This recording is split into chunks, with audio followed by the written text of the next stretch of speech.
Hi, guys, and welcome back to After Mass, the podcast for Catholics who want more than just faith on Sundays.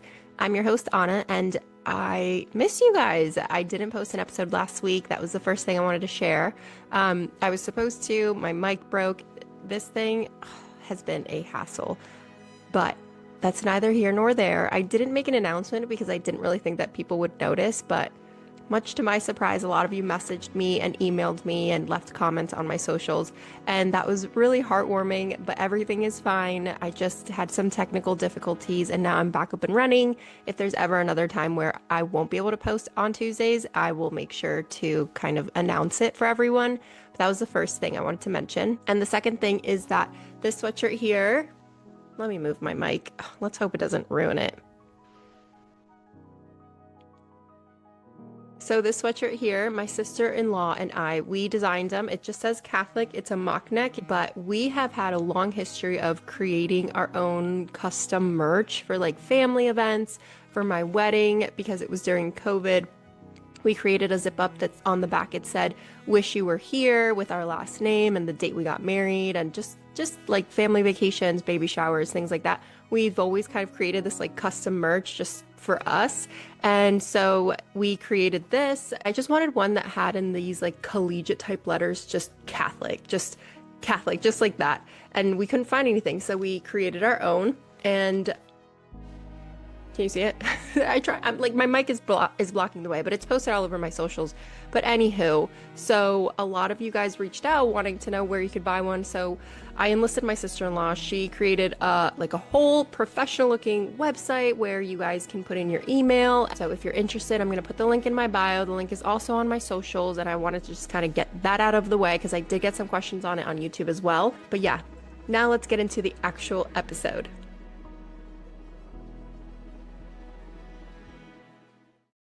So today we're going to be talking about something that every single one of us faces at some point in our lives, and that's how to actually keep your faith alive when your life doesn't look like anyone else's. You know, faith is not this one size fits all thing, and the way that we live out our Catholic faith in a college dorm is not the same as when we're in a corporate office or when we're raising little kids or moving somewhere on vacation. And I know that these times during our life won't all apply to you at once, but this is by far the most common question that I get. And so I've been able to find some really good resources for each season of life, if you will. And I think sometimes we assume that holiness kind of looks like one very specific lifestyle, but the reality is that God meets you exactly where you are. So in this episode, we're going to be talking about how to stay rooted in Christ no matter what your circumstances look like, whether you're in college, navigating the workplace, the only Catholic in your family, if you're on vacation, you're starting a young family, all of those sorts of things. So I'm going to share some practical things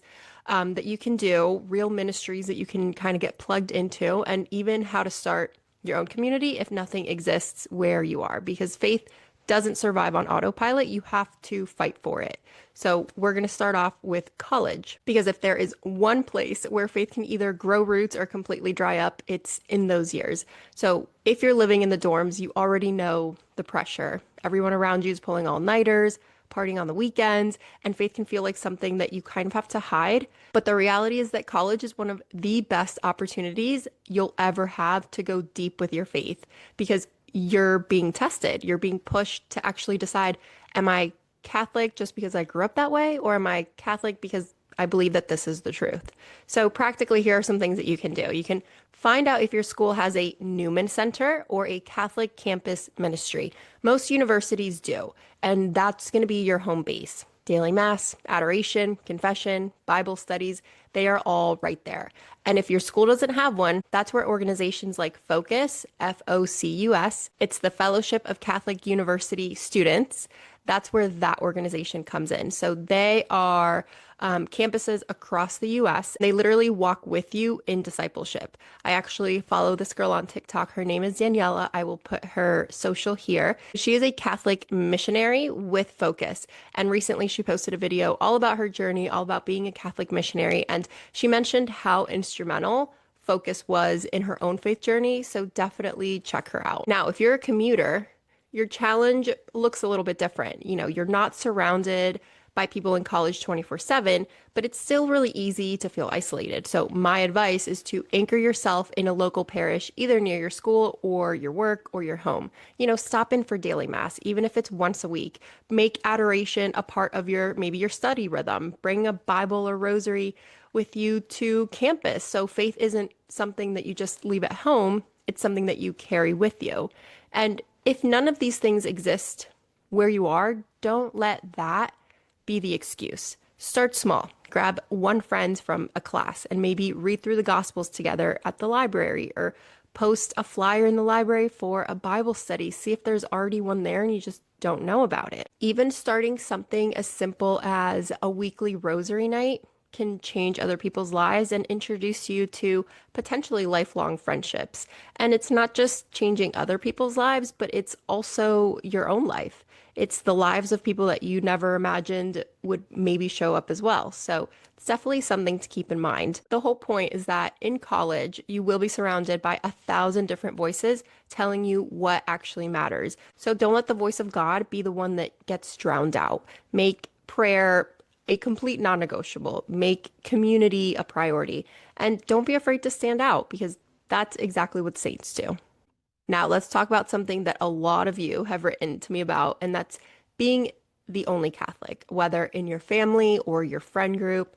Maybe you're the only Catholic voice in your entire circle, which can feel incredibly isolating. You go to Mass Sunday, you come back, and nobody gets it. You're the odd one out. Being the only Catholic, it doesn't mean that you're alone. It just means that God is trusting you to be a light. So how do you actually live out that faith without feeling like you're drowning? My first piece of advice is to stay grounded in the sacraments: confession, Eucharist, adoration. Those are the lifelines that keep you connected to Christ when the people around you don't share your faith. Number two, don't underestimate the power of an online Catholic community. I know it's easy to think of TikTok, Instagram, YouTube as just entertainment, but honestly, these are platforms that have become the modern town square. And one of the very first online Catholic communities that I ever joined was a Discord server that was started by this guy. His name is Aaron. I came across him on TikTok. And this Discord, it sends rosary pings so you can pray with others in the group. There's over 150 people on the server. And it's just a little reminder that you need that. I might feel alone out here, maybe in my real day-to-day life, but I'm not alone. I'm not crazy, you know? And that's the kind of thing that you need when your real life circles don't get it. Number three, live your faith quietly but visibly. You don't need to be this loud and proud, person who's preaching at everyone, but don't hide either. Wear the crucifix, make the sign of the cross before meals, wear a sweatshirt like this that says Catholic, keep Fridays meatless, even if someone's ordering burgers. Those little acts really speak louder than you think. And if you're in a position where no one is feeding you spiritually, then start something. It doesn't have to be huge, but start a rosary group or host a Bible study. Invite one person into prayer. You never know who is hungry for God but is too afraid to admit it. When I moved to Florida, I wanted to join a Bible study, but my parish didn't have one. There were a lot in town from non-denominational parishes, but I wanted a Catholic Bible study. So I took the leap and I started one, and it has been such a gift, and we're going on our second year.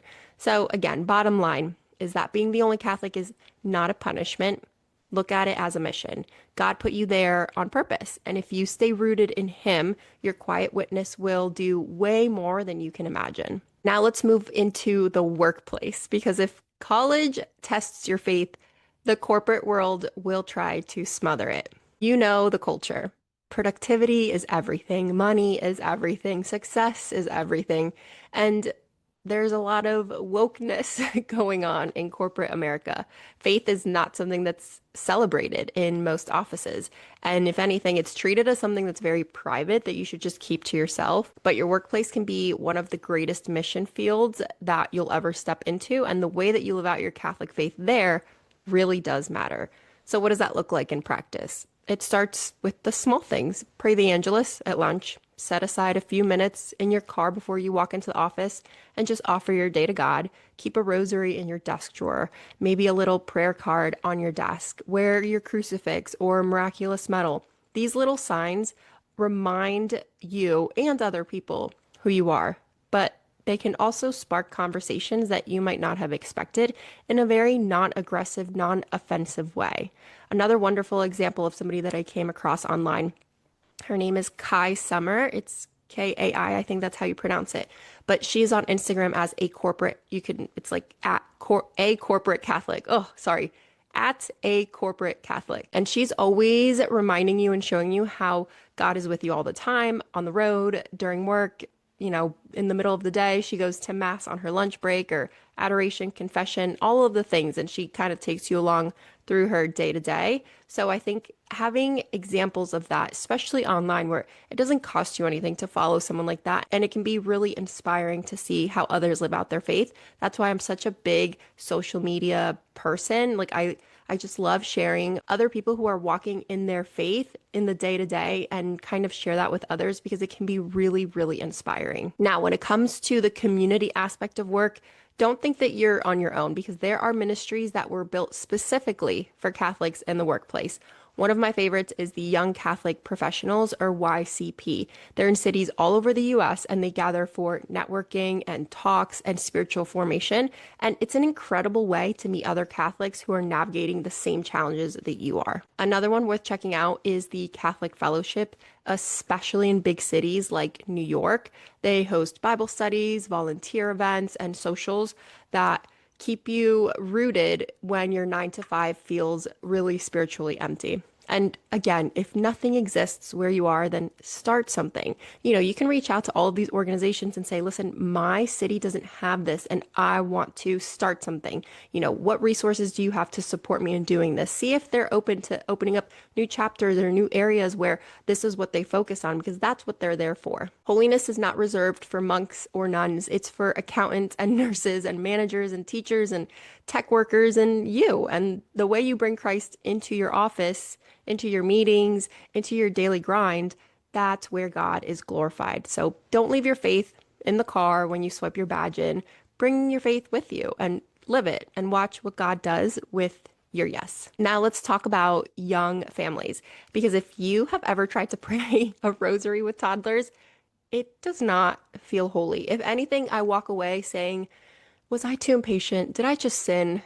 Why am I so frustrated? I need to go pray by myself now to undo all of the frustrations that I just felt trying to pray with my kids. It feels chaotic. Someone's crying, someone's spilling juice, and then you're sitting there and wondering, does this even count as prayer? But it does. I've talked to my priest about it. I've looked this up, and yes, it does count. Holiness in family life, it does not look polished. It looks messy and loud and very real. But again, that's exactly where God meets you. So how do you keep your faith alive in this season? You start by weaving prayer into your normal rhythm. So morning offering with the kids at breakfast, a Hail Mary before bed. We do a Hail Mary when I'm brushing my daughter's hair every day after her bath.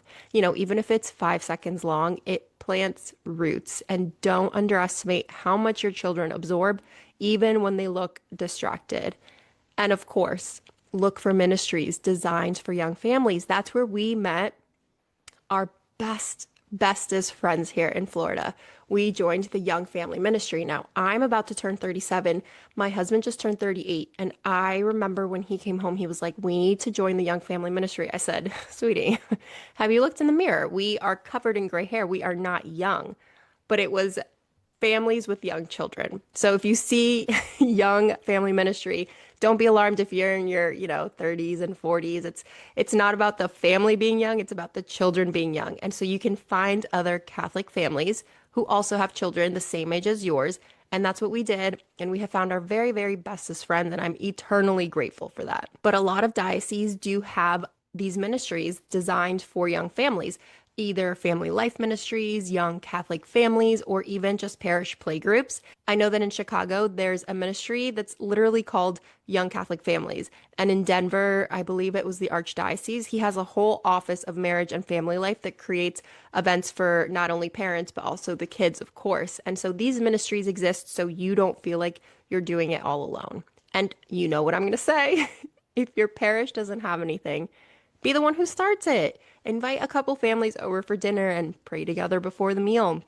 Start a Saturday morning rosary at the park while the kids run around, or you can even rotate hosting a family Bible study just once a month. None of this stuff has to be every single week, and it doesn't have to be perfect. It just has to be intentional. When you're in this season, I know from my own personal experience, it's very easy to feel like your spiritual life is on hold until your kids get older, but that's not the case. Your family is your spiritual life, and every diaper changed, every sleepless night, every moment of sacrifice, those are hidden prayers that echo into eternity.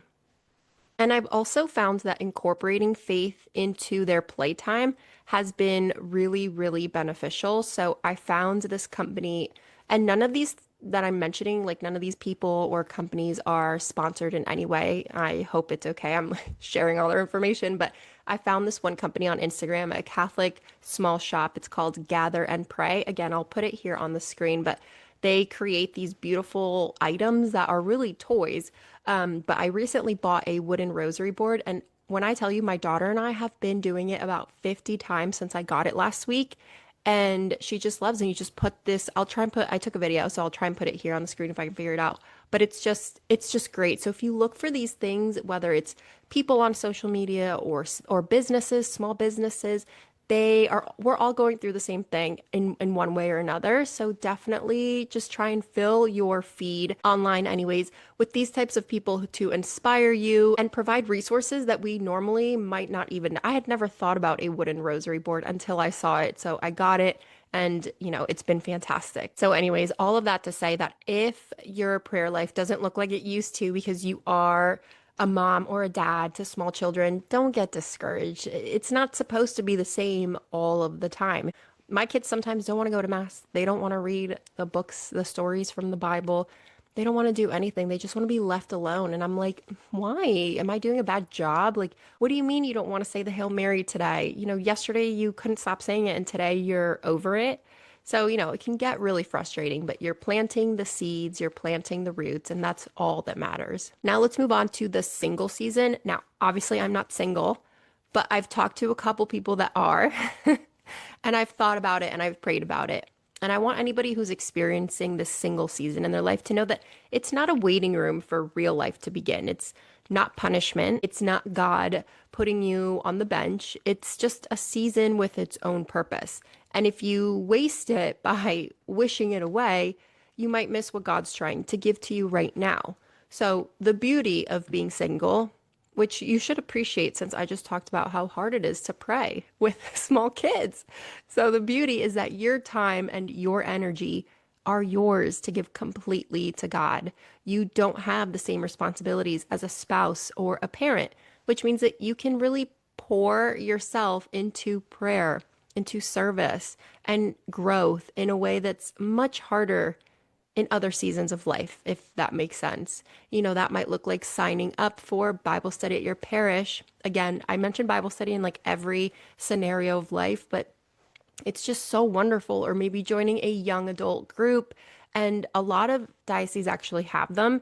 And I wanted to share one resource. If you've heard of it, it's called Theology on Tap.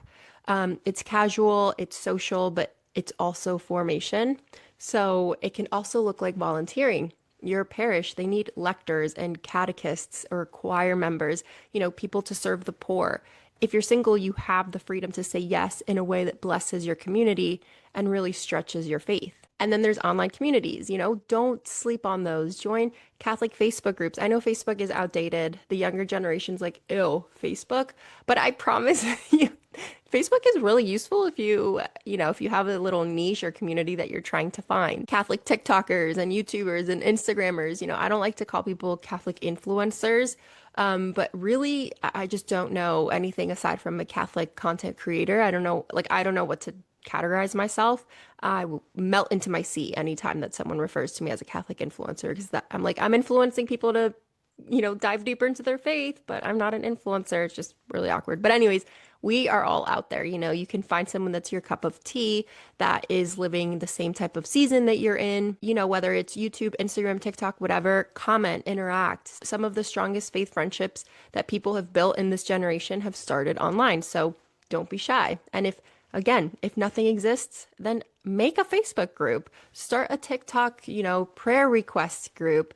If it's a group chat or whatever, sometimes God is calling you to build the very thing that you're longing for. So singleness is not a season to just pass the time up until marriage or religious life shows up. It's a season to go all in with Jesus, to become the kind of saint who can handle whatever vocation he calls you into next. So don't waste it, live it fully, live it faithfully, and let God stretch you here and now. Now let's talk about, this isn't necessarily a season, but a thing that I've come across, and that's when you're either traveling abroad or just on vacationing in general. When you're on the road, whether it's just with family for a vacation or my husband travels for work every month. He's gone for about a week. If you're overseas, like studying abroad or even a mission trip, it's really easy to let your faith slide into the background because you're out of your routine or you're in a different time zone.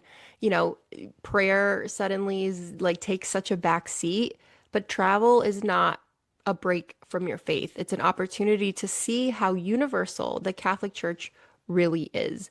So one of the things that I always use when I'm traveling is this app called Mass Times. I'll put it here. You can also do it like on the desktop, but masstimes.org.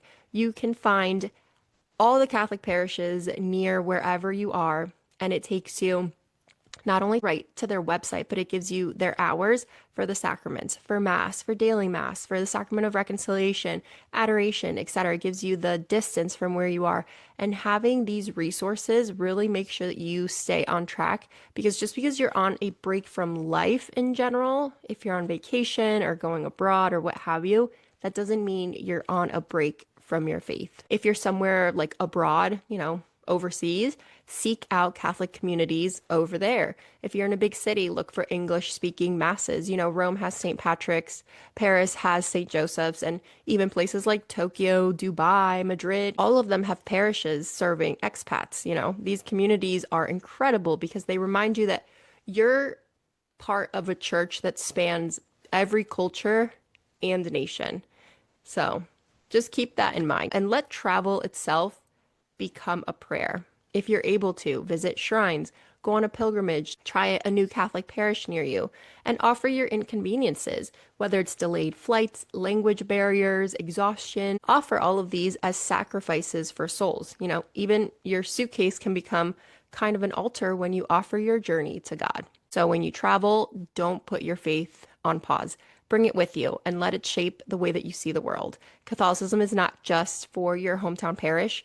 It is everywhere, and there is something life-changing about discovering the truth firsthand. So the biggest takeaway here is that if you don't see the community that you're looking for, then make it and start it, because chances are there are 10 other Catholics around you who are also praying for the exact same thing that you are. And when you say yes, you're not just building a group, you're building the church. And that's what I want to leave you with. Faith doesn't survive on autopilot. It's not just something that you can coast with and expect it to stay alive, no matter what season you're in, college, corporate, single, married, travel, relocating.